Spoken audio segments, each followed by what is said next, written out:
Hello, souls and demons, and welcome back to the show. Today's story is called Dead Children's Playground, and it was written by Drake Cooper. And with that, let's sit back, grip our seats, and enjoy this tale. A light blue sky faded to gray as the sun began to set in a cloudless sky. The smell of honeysuckle was in the air, and the sound of crickets chimed. Two moms sat gossiping on a bench. Their children have a play date, something the two have done every week for as long as their young minds can remember. They were best friends, but could get competitive when it came to playing games. Eva and Harper raced to the swing set. "First!" Harper yelled, grabbing the chain attached to the swing seat. "You got a head start." "That's cheating," Eva protested. "I bet I can swing higher than you." Harper planted herself in the seat of the swing. "I have a better idea. Let's see who can jump the farthest." Eva took a seat beside Harper. Her knuckles turned white as she gripped the chains of the swing, a look of determination across her young face. The girls pushed off, kicking up a cloud of dust and mulch. They kicked their legs out, propelling forward. The two gained momentum, swinging higher and higher. "On the count of 3, we jump," Harper said. 1, 2, 3. Both girls leave their seats and sail forward. Harper landed on her feet a few feet away, struggling to keep her balance but sticking the landing. Eva leaned forward. She is tired of always coming up short to Harper. She must jump farther. Eva landed inches in front of Harper. It didn't matter by how much she beat her, as long as she did. Eva's victory was short-lived. Her momentum caused her to fall forward. She stuck her hands out, bracing for impact. She hit the ground and rolled before coming to a stop. She lay on the ground for a moment, trying to feel out if anything was hurt, escaping with only a few scrapes and bruises. Eva opened her eyes, and another girl around the same age as herself hovered over her. She wore a blue dress with her hair in pigtails, and an oversized white bow decorated her black hair, accompanied by a pair of black Chuck Taylors. The girl extended her hand to Eva. "Hi, I'm Claire. Nice to meet you." Eva accepted her hand and pulled herself up, brushing the black mulch from her clothes. "I'm Eva, and this is Harper." She motioned to Harper, who wore a sour face after being defeated in the jumping contest. "If you girls are interested, I know a game we can all play." Claire pointed to the woods that border the playground. "It's just over there, beyond the trees." "Our moms told us not to leave the playground," Eva replied. "It's just a few feet from the playground. You can trust me, Eva," Claire said, still pointing to the woods. "Let's go play over here, Eva. This girl is creepy," Harper said. The scowl on Claire's face showed offense at being called weird. "Not everything has to be a competition. You can have fun with me, Eva. Unlike that little bitch, Harper." Eva gasped at the foul language the little girl used. "I'm telling Mom you said a bad word." Harper approached Claire with her hands on her hips. "You'll do no such thing, or I'll cut your fucking tongue out. Do you understand?" Claire shoved her open palm into Harper's chest, sending her backwards to the ground. "Now, come with me to the woods, Eva." "No, I can't," Eva replied.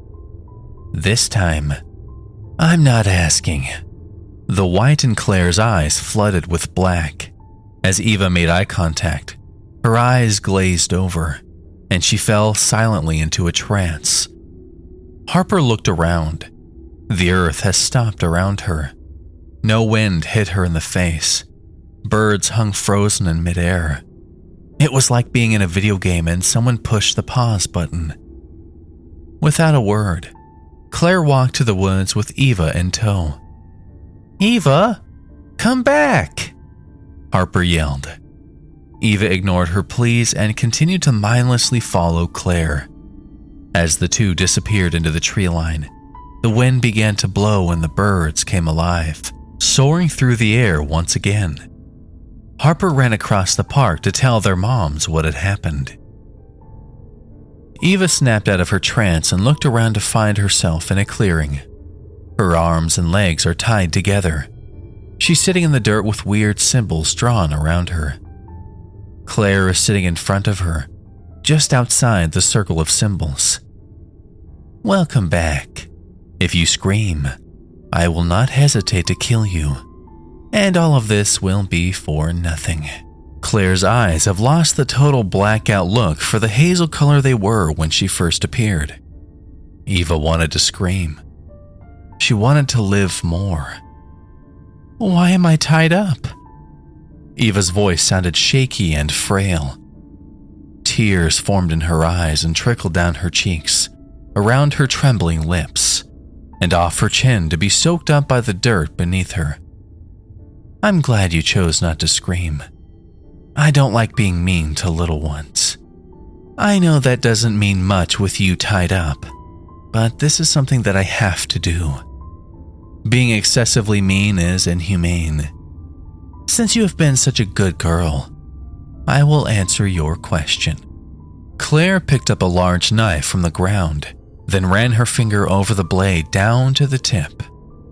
The tip of the blade opened a small slice in Claire's finger. She entered the circle and drew another symbol on Eva's forehead with the blood from her cut. Eva sat quietly as this process took place, too afraid to run or scream. You see, the Dark Lord has blessed me with supernatural powers. To keep these powers, he only asks for one thing in return. In the distance, a voice yelling Eva's name rang through the trees. Harper had succeeded in alerting their parents. Claire knew she must act fast. She recited a sacrificial prayer to her Lord. Claire mumbled the last words, just as Eva's mom raced into the clearing. Eva! Mom! Eva spoke her last words. Claire ran the blade across the child's neck in a swift motion. A fatal wound opened and began to pour forth the blood necessary for Claire to complete the sacrifice. The ground trembled, and a red hue surrounded the circle. Eva stretched her arm out towards her mother, ignoring everything happening around them. She ran to her daughter and scooped Eva up, trying to comfort her in her last moments. I love you, Eva, she said to her daughter as Eva clutched her mom tight and took her last breath. What the fuck have you done? Eva's mother grabbed the knife Claire had dropped in all the commotion. Standing before her, Claire is no longer an innocent-looking child. She is now a woman with white hair and a long, flowing black dress. I'm sorry for your loss, she said with a puff of smoke. Claire disappeared, leaving the family in ruins. Not all of Eva's blood was soaked up by the symbols carved into the earth. Claire managed to come catch some in a flask, enough to finish the ritual. Normally, she had time to fill the flask, but had just managed to escape with it half full. The many sacrifices Claire had performed ate away at her. The images of killing children pervaded her mind. The result helped ease those thoughts, though. For everlasting youth and the power of dark magic taking over her soul numbed her. She could take the life of a child just as easily as everyday people put on a pair of socks to start the day. This time was different, because of the mother. The misery and despair that filled the mother's eyes as her child took her last breath hurt as much as the first time she took the life of an innocent child. The memories tossed Claire into a recollection of her own daughters. A pretty young girl and smart as a whip. She was truly advanced for the time and for her age. It was her intelligence that would be her downfall. After beating a young man in a battle of wits and sending him crying back home, his father accused her of witchcraft. That was much easier than acknowledging the presence of a smart young woman, and that their son was an idiot, destined to be nothing more than a groomer of the stool. Claire spit on the ground at the thought of the boy. That same night, the townspeople took her and her husband from their home, tying her little girl to the bed before setting fire to the house. She tried to rush in and save her, but they would have none of that. "The witch must die," they chanted in unison while pinning Claire to the ground. She lay there helpless, her sobs the only thing drowning out the screams of her child. That's when Claire's journey down this dark path first began. The town wanted a witch. She would give them a witch. They would pay for their sins. Claire stormed from her shack, in need of a walk to clear the destructive thoughts from her mind. Outside of her home, she hesitated, sensing another presence with her. The energy she felt from it was one of great sorrow, rage, and vengefulness. Claire continued her walk. She will leave the presence for now, but knows eventually it will come for her. But that bridge will be crossed when it does. Claire's aimless walk through the woods brought her back to the empty playground, which carried an eerie look and feel this late at night. She transformed herself back into that little girl, the innocent form that had gained the trust of so many children, only to be led to their deaths. Claire took a seat on the swing and opened the top of the flask. She poured a bit of blood onto her fingers and drew an upside-down cross on her forehead. Then she said a prayer to the Father of Sin and drank the rest. The blood hit her stomach and flowed through her like heroin through a junkie's veins. The crippling thoughts from earlier disappeared, and a feeling of euphoria took hold. Her eyes faded to black. Claire slowly began to swing back and forth, basking in the feeling of the dark magic as it flowed through her. A month had gone by since Alice lost her little girl. She lay in bed. Complete darkness surrounded her, except for a flicker of light coming from the television. It provided background noise, keeping her grounded to reality. She didn't want to sleep. She only found herself back in the clearing, Eva reaching out to her with blood-drenched hands, begging for help. Avenging Eva's death was the only factor that forced her out of bed every morning. The police pretended to care, but they were putting minimal effort into finding her daughter's killer. It took her just a few hours to track down the shack where the witch stayed, not far from the clearing where her daughter was taken. The investigators had been looking for weeks with no leads. She could report her findings, but when she told people a witch killed her child, they looked at her like she was crazy, like she was insane. Having the police arrest the murderer wouldn't be justice enough for Eva. What would be satisfying would be to watch the life drain from Claire's eyes. Alice went to the shack every night, just out of view, careful to be silent and cover her tracks. Watching the witch for weeks, she had Claire's routine down to the second. Every night, she left the rundown shack for 10 to 20 minutes. This window would allow Alice to sneak in and surprise her with a chest full of bullets upon her return. Hollow point bullets, blessed by a priest, and soaked with a special potion designed to destroy witches of Claire's caliber. A potion that has taken her weeks of research and time to find the exact ingredients. A potion that was finally complete and ready for use. Alice hid in the undergrowth outside the shack, magazine loaded with blessed bullets, and waited. The rickety door squealed as it opened, the hinges rusted from years of neglect. The leaves crunched under Claire's feet with each step. Alice stayed silent until the sound of footsteps grew distant and faded away. Alice entered the shanty, finding nothing spectacular about it. A chandelier made from deer antlers hung from the ceiling, and a large quantity of candles were placed around the room. Symbols had been carved into the walls, some of which Alice recognizes from the clearing. A single picture sat on top of the mantel over a fireplace that looked as though it hadn't seen use in decades. An old wooden rocking chair sat in the corner, which is where Alice would sit and wait for Claire's return. As soon as she stepped through the door, Alice planned on greeting her with a bullet. Dread took over as she sat.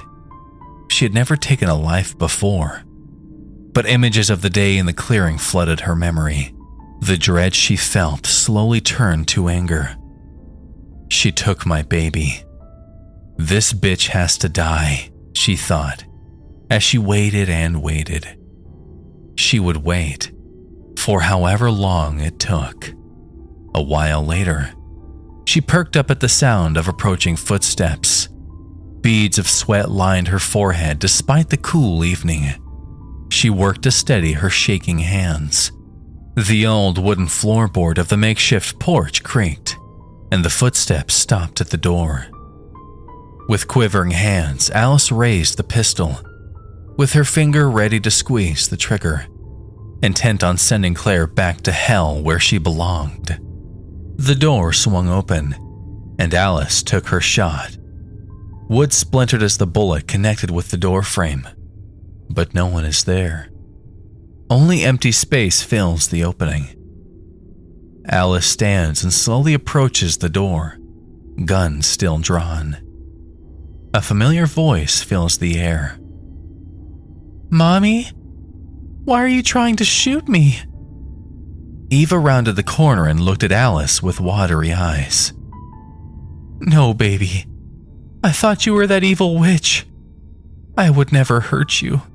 Alice placed the pistol in her waistband and hurried to hug her daughter. "How are you here? I saw you die."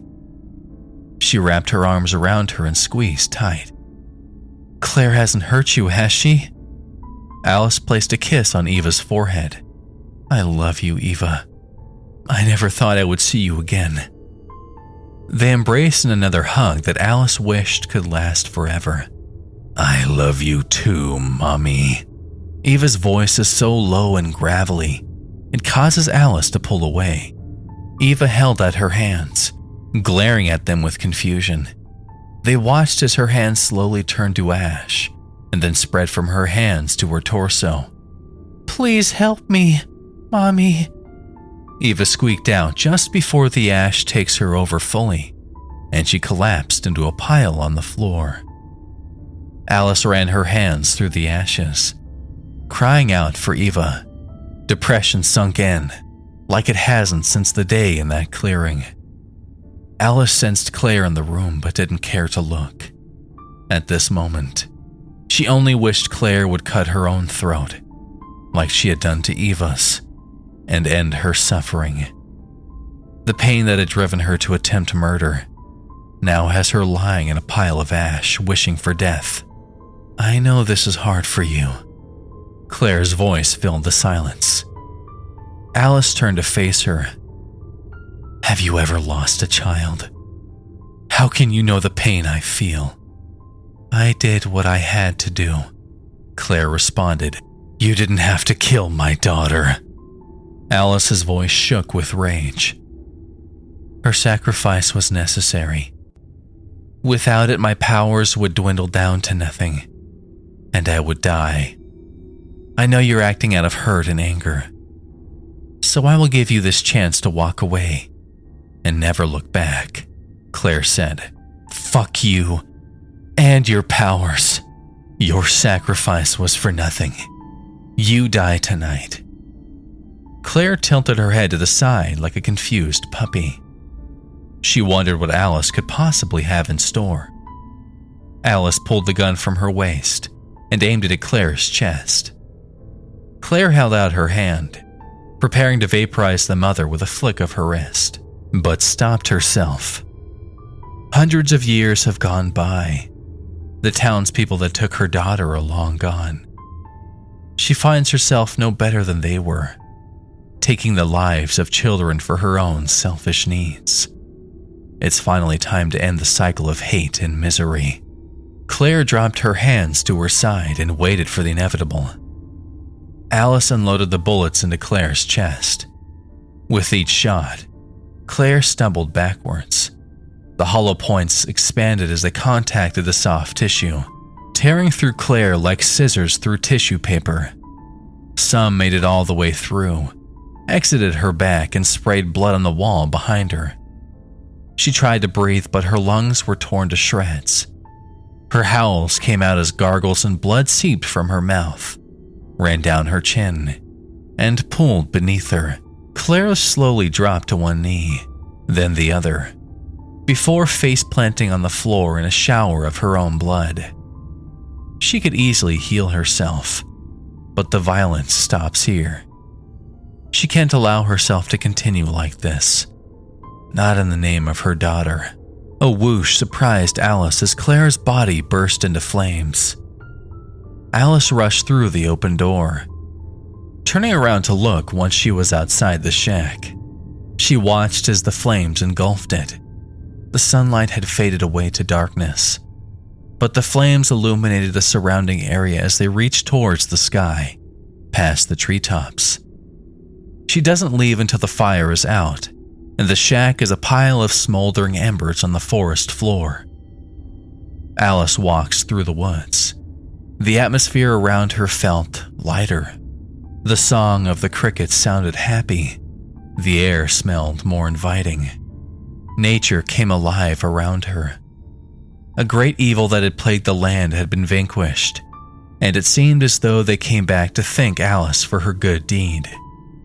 She exited the woods to the playground and felt a tiny hand grasp hers. She looked down with a smile to see Eva walking with her. The playground was filled with children. They stood around the swings, watching the pair walk towards them. Eva broke her grip and ran over to the other children. "Thanks for setting us free, Mom. I love you. I love you too, baby." One child took Eva by the hand. They smiled, giggled, and skipped away. Eva turned and waved at her mom one last time, before the spirits faded from the playground.